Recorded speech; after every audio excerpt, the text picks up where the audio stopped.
In this video, I'm going to show you step-by-step instructions on how to replace the internal battery on the Samsung S23 Ultra. This phone has come to me in the post, and as you can see, somebody's done me a favor already because half of the back cover is already removed. The reason that it looks like that is because the battery inside has started swelling. We can see it's like springy. You don't want to squeeze it too much, it could explode at any point. But if your back cover is not already hanging off like this one is, then you're going to want to warm up this part to soften the adhesive, allowing you to remove that back cover safely. But as you can see, I can just lift this and it's going to come away. Not a great example for my tutorial, but a good example of a spicy pillow. Right, once that's out of the way, we're going to do two things. I'm going to put a bit of masking tape over those cameras,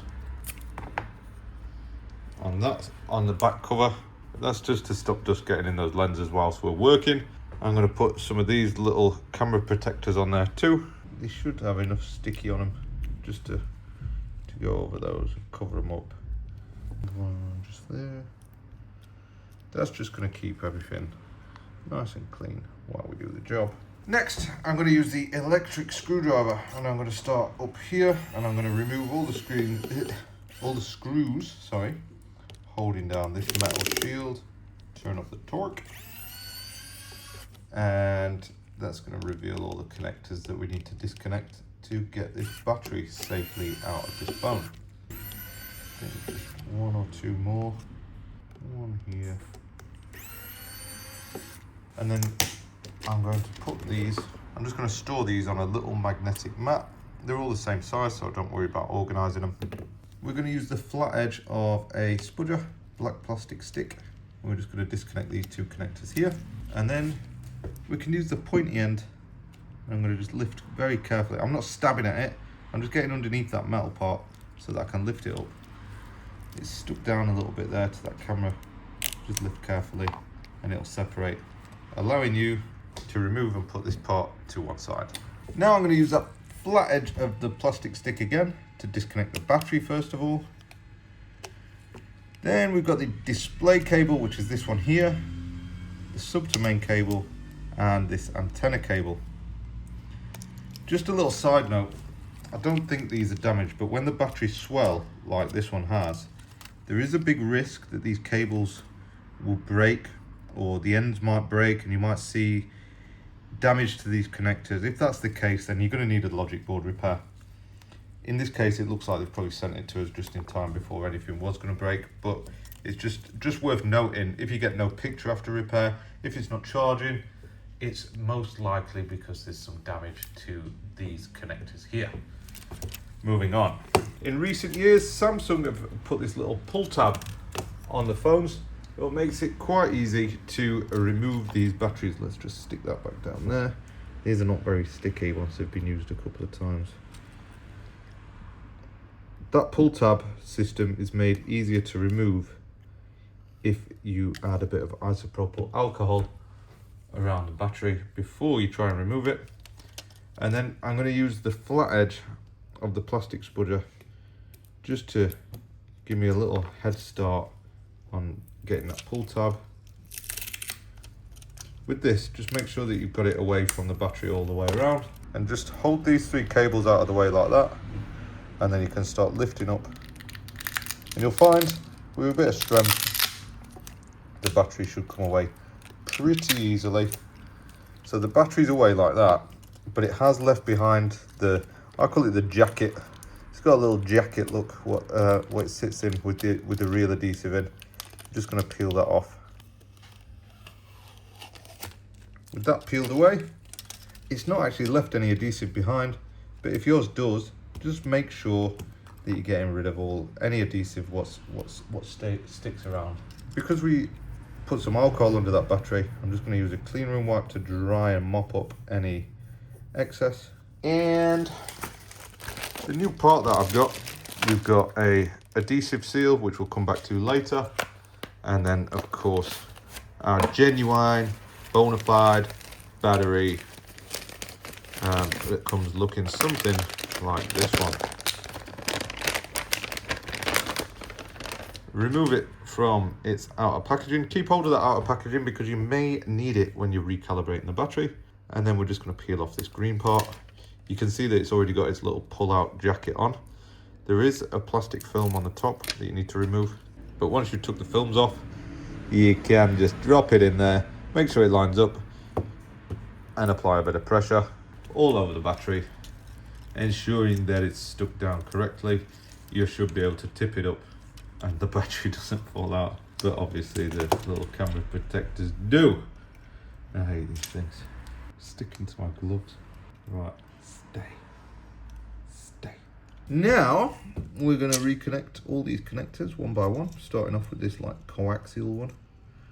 I much prefer these ones with the connectors, the FPC type connectors, rather than the old coaxial cables. These are much better. Make sure that they're all pushed down properly, and then the battery, you might have to fold it so that it lines up properly, but yeah, it'll connect like that. Now we've got that wireless charging coil and metal bracket. That needs to go back over the top of everything. And when you line this up, just make sure that you reconnect these two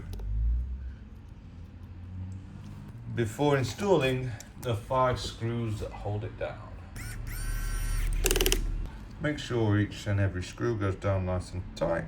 And it's also a good idea not to lose screws while you're doing the job.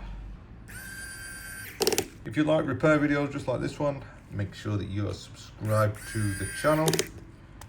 I really appreciate everybody who watches these videos, and I hope that it's a sort of mutually beneficial thing. You watch my video and fix your phone, and I get views and subscribers, which eventually leads to customers, I guess. Anyway, with all those reconnected, it's time to sort out all this leftover sloppy adhesive. You may have to warm up the phone. So I've put this on the hot plate for the last few minutes, and it should have softened the adhesive up.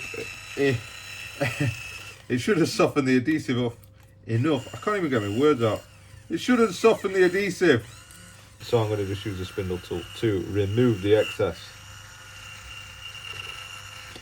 You can achieve the same effect with a heat gun or a hairdryer if you don't have one of these hot plates. But if you're serious about getting into repair, I would strongly recommend getting one. So with all that adhesive removed from the back of the phone, I'm going to move on to the back cover as well. And we're just aiming to get a start with that so that we can peel it all away.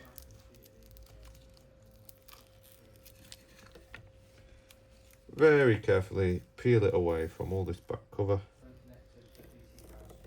So now we're going to do the same. Once we've got all that, the thick of the adhesive off, then we can just get the last of that adhesive off with the spindle tool to make sure that it's nice and clean. It does take a little while to get it right on these, but it's kind of important to make sure that all the adhesive is removed, because otherwise this back cover is going to end up falling off. So just do it right. So all that's off there, it's all off there. So I'm just going to use a little bit of acetone around those edges just to get any of the leftover adhesive removed. And then we've got one of these genuine service pack adhesives. Just go ahead and peel off the back film, line it up with the top and bottom. There's some screw holes that you can line up on these, will make it pretty easy. And it should look something like that. Something like that. Not something like that, something. That's the inner Sheffield coming out of me. And yeah, just rub it down, make sure that it's flat, use the spudger, and yeah, there we go.